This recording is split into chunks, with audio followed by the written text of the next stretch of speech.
The fragrance of selfless love that has drawn the world into one family. The truth of an eternal message that has been revealed through every act and word. The fulfillment in service that has been taught by relentless sacrifice. The Lord's own life is indeed His message.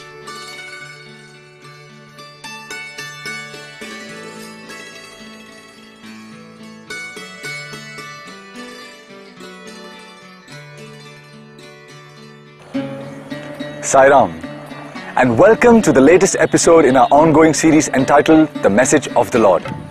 As you must have noticed, this month-long series is a visual presentation intended to bring you the essence of the teachings of Bhagwan Baba. At the same time, we're also trying to offer suggestions as to how we can put those precious teachings into practice. Today, we shall consider the issue of tempering worldly knowledge with spiritual considerations. Let me start with the famous DNA molecule, which I'm sure you must have heard of. As is well known, the DNA is a molecule of life. Notice that it consists of two strands winding around each other in a helical spiral. That is why the DNA is sometimes described as a double helix. You should also note that the two helically spiraling strands are connected by what looks like steps in a staircase. You might wonder what all this has got to do with Swami's message and spirituality. That exactly is what I'm coming to. Let me start with the fact that in nature there is no such thing as a one-strand DNA. In the same way, says Swami, education is meaningless if it is confined solely to what is these days referred to as secular or worldly education. పుస్తకములు చదవటం, అందున్నటువంటి విషయాలను ఎగ్జామినేషన్లో రాయటము, pass marks తెప్పించుకోవటము, ఇతను pass అయినాడని బిరుదును మాత్రం పొందుతున్నారు.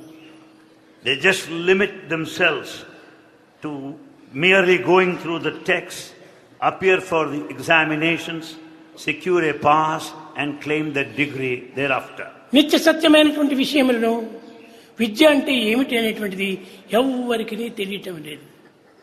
The eternal truth which is contained in the process of learning is not known to anybody. చదువులన్నీ చదివి చాలా వివేకి అయి మగిడి తన్నెరుగడు మందమతుడు.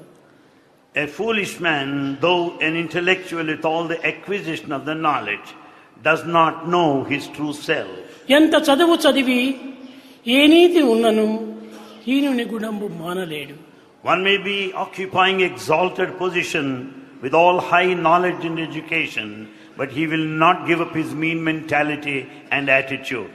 తరచి చదువ తర్కవాదమే కానీ పూర్ణ జ్ఞానం ఎప్పుడు పొందలేడు. All his knowledge helps him to be argumentative and to differ with everybody and not to acquire the totality of knowledge. ఇది ఆ విద్య. Is thus education. For education to be complete, there must be simultaneous instruction on spiritual values also, with great stress and emphasis on discipline as well as sense and mind control. అందులో ఈనాటి విద్యలన్నీ కూడాను కేవలము చెత్త విద్యలు. All the education that we acquire today is rather cheap and useless. ఈనాటి text బుక్లు అనేటువంటివి చూస్తే ఏమాత్రం కూడా సారమైనటువంటిది లేవు అక్కడ. The textbooks that we make use of do not have any essence. In other words, for education to be complete, it must comprise of both secular as well as spiritual education, both strongly intertwined and together leading to character and integrity. విద్యార్థులారా, Students, మీరు వేరుగా భావించకండి. don't విద్యార్థులైనటువంటి వారు చక్కని విద్యను అభ్యసించి ప్రపంచానికి చక్కని బోధనను అందించడానికి పూనుకోవాలి. The students should acquire the proper knowledge, proper education and set an ideal to the rest of the society. That is the way society would get honest administrators, business managers with integrity, scientists who do not play games with nature, doctors who are focused on saving lives than on becoming rich, etc. So, now you see why I brought in the DNA. Like the DNA, education too must have two strands, secular and spiritual, with mind and sense control, character development, etc., acting like the steps connecting the two. If you keep all this in mind and look at educational establishments in most parts of the world today, you would find only one side and no steps. Now ask yourself, can such a system be called balanced education? Clearly not.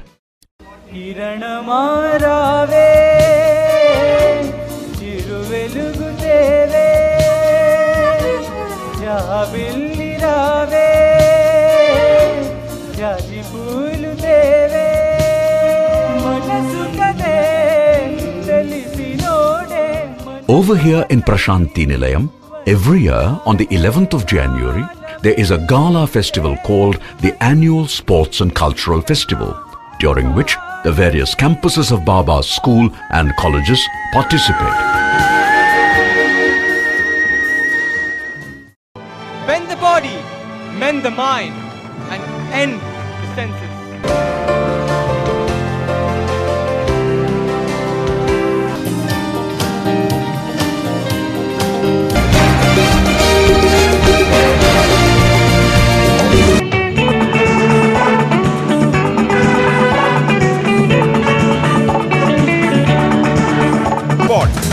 These two gymnasts touch new heights.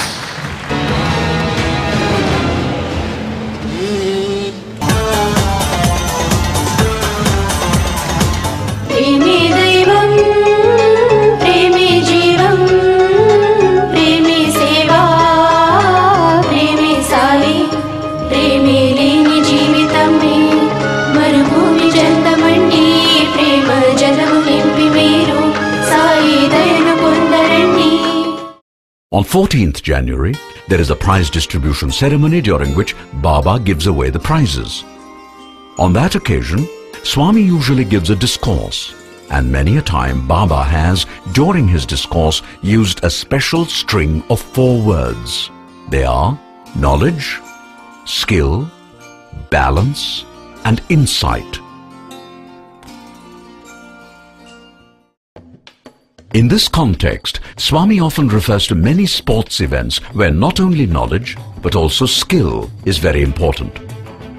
Referring to motorcycle stunts, for example, Swami would say that the rider would need a good knowledge about riding bikes and also a lot of skill in handling the bike itself.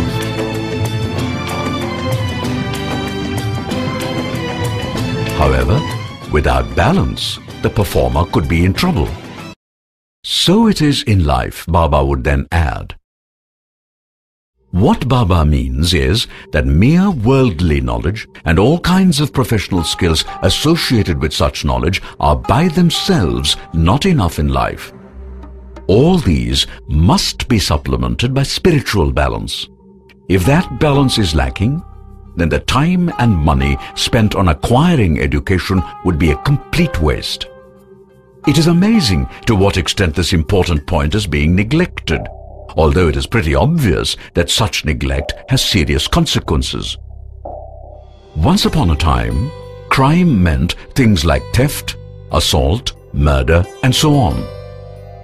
Back then, most of these crimes were committed by poor and uneducated people.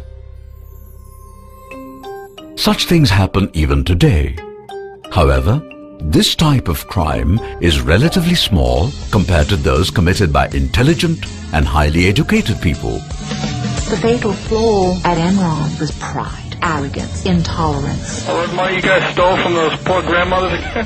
We can add $1 gazillion to the bottom line. All right, that sounds fantastic. Did you convert stock worth $66 million? I don't know. I netted approximately $100 million. It had taken Enron 16 years to go from about 10 billion of assets to 65 billion of assets. It took them 24 days to go bankrupt. corporate fraud, cybercrime and so on are among the crimes committed by highly educated people. Even the so-called 9/11 attack was engineered by educated people.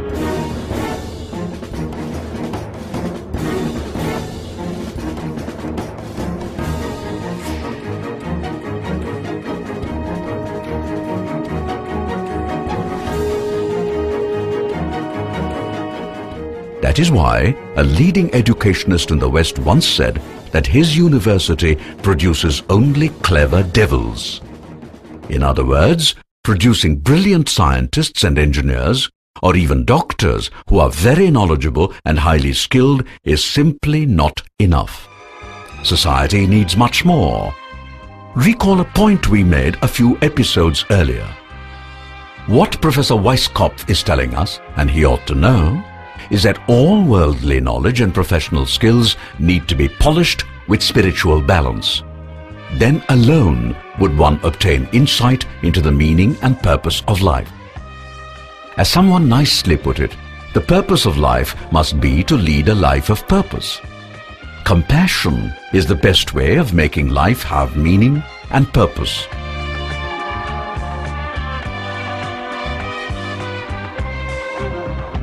Let us now consider one specific example of how balance helps as opposed to mere knowledge and skill, which in combination generally creates only big problems. At the present time, many passionately believe that the Internet is one of the greatest blessings of modern times. In many respects, the Internet is certainly a great boon. However, there is also such a thing as excessive use as well as misuse of even a blessing.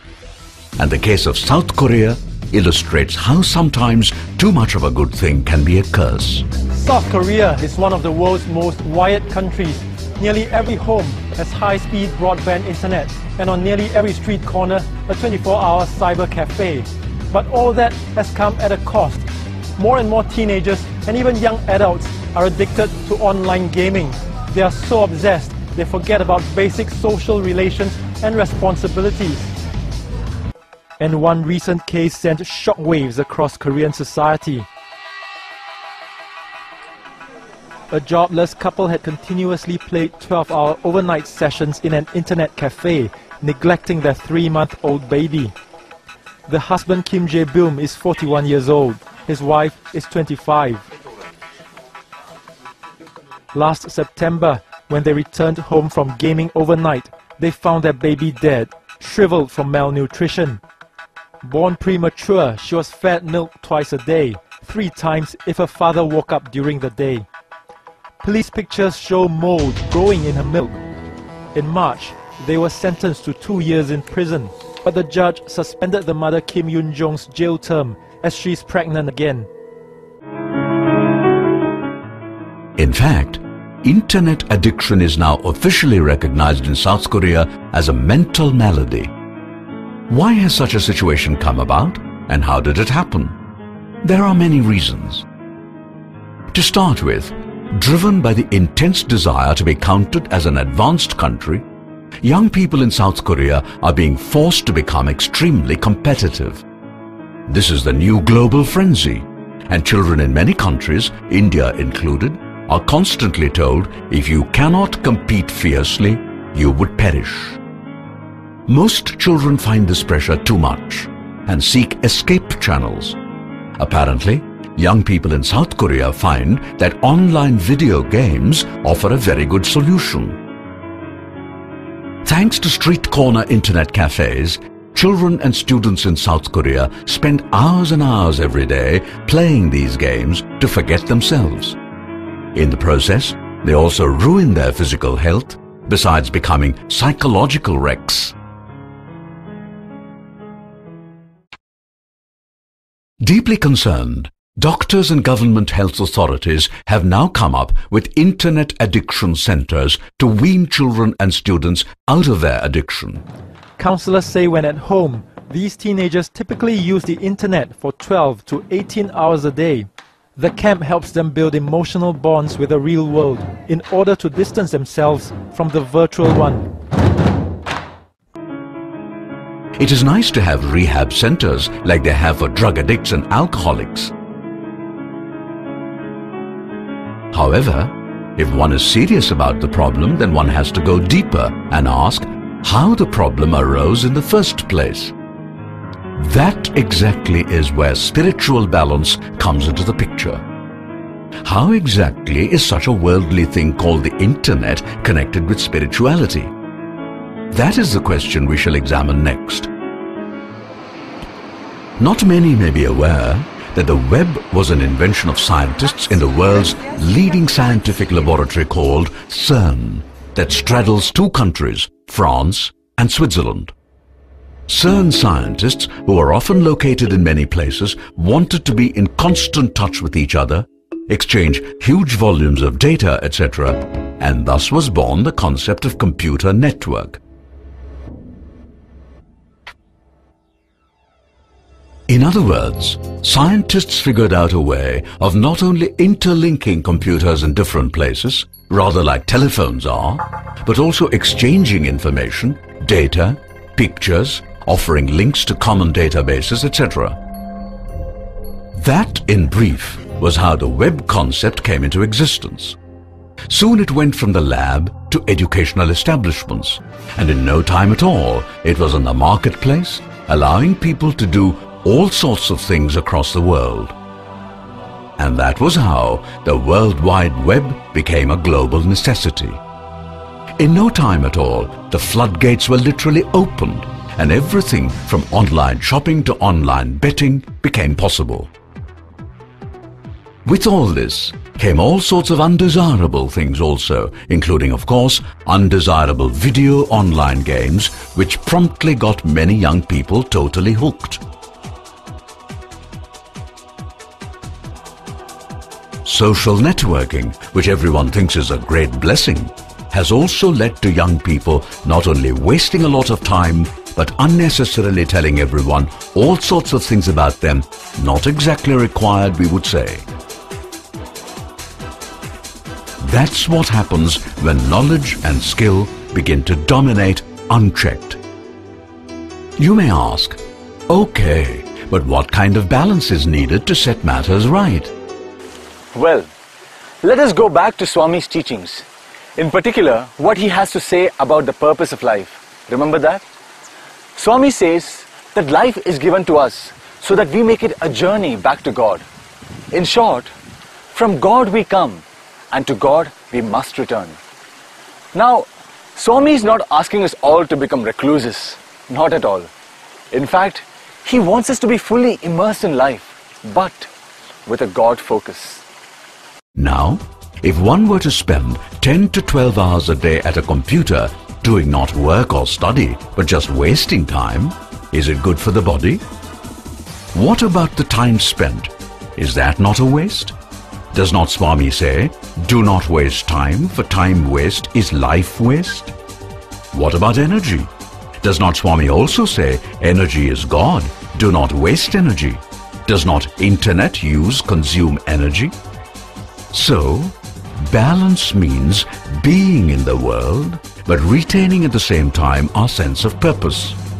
It is by way of stressing this that Baba sometimes tells us, hands in society, but head in the forest. A simple way of achieving this would be to not only stick to moral principles in whatever we do, but also dedicate whatever we do to God, in the full belief that our actions are being performed entirely for God's pleasure. Surely, when a kid plays video games for hours and hours, the kid is not doing so for God's pleasure, is it? What happened to the parents? Don't they understand what's happening? Why did they not intervene? What happened to teachers? Why did they not advise the students? Why, for that matter, was society allowing things to go out of hand? Well, it looks like everybody was lacking balance, which is not surprising, since how many people think of God regularly? You know, we must think of God not merely when we are in trouble, but also when things are going well for us. That is why Saint Kabir once said, दुख में सुमिरन सब करे, सुख में करे न को। जो सुख में सुमिरन करे, दुख काहे को होय। कबीरा दुख काहे को होय। That was beautiful, was it not? So you see, God focus is most important because in life's journey, it is like a compass. Imagine going through a dense jungle or sailing on the wide ocean without a compass. If a person did that, he or she would be totally lost. That exactly is what happens to most people today as they go through life. We become very busy chasing this and that. Do we pause for a moment and ask, why on earth am I tiring myself out in this manner? What for? What good is it going to do to me? Not many do this. They are just swept by the force of events around them and keep going in a robotic fashion. A few, however, would say that they are doing all this for the sake of money, fame and wealth. Ask them why they want money, fame, wealth, etc. They would reply, for being happy. What else, you stupid? The funny thing is that even many devotees feel that way. Why? Because they have hardly spent any time thinking deeply about what Swami has been telling us and teaching us.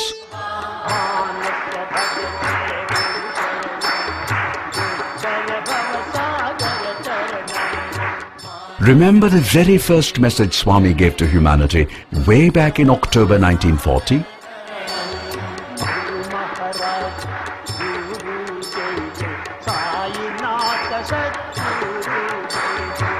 Surely, you know what that bhajan means, don't you?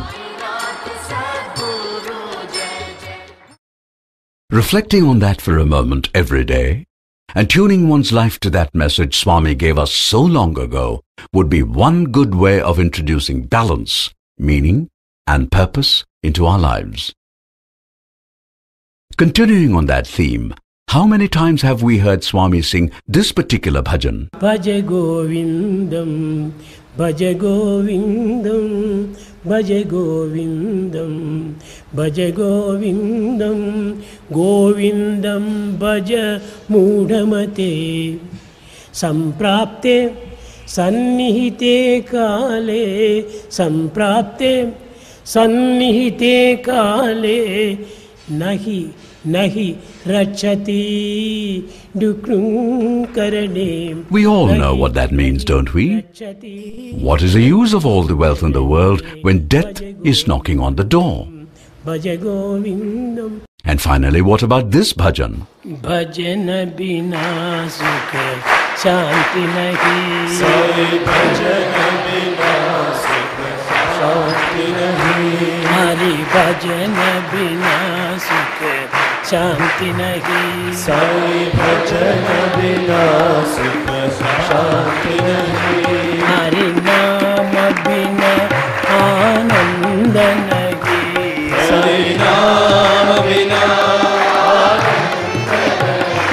Hari nama bina ananda nahi. How many times have we heard Swami sing this bhajan? And how many times have we sung this along with him? I am sure we all know the meaning, and there is no need for me to go into it in detail. In simple language, the essence of the message is, without keeping God in mind, we would never be able to enjoy real peace and happiness. If you want to take home a lesson from this episode, I would say it could be the following. Let us finally, and once and forever, get rid of the notion that spirituality is far removed from daily life. If there is one thing we should and must learn from Bhagavan Baba, it is that spirituality must be made the very core of life by making our lives revolve around the teachings of Swami. That is the way to introduce balance into our lives. That is the way to make our lives more meaningful and purposeful. And that is the way to real happiness. That is all we have for this episode. And I hope you liked what we offered. Please do join us again tomorrow. Jai Sai Ram.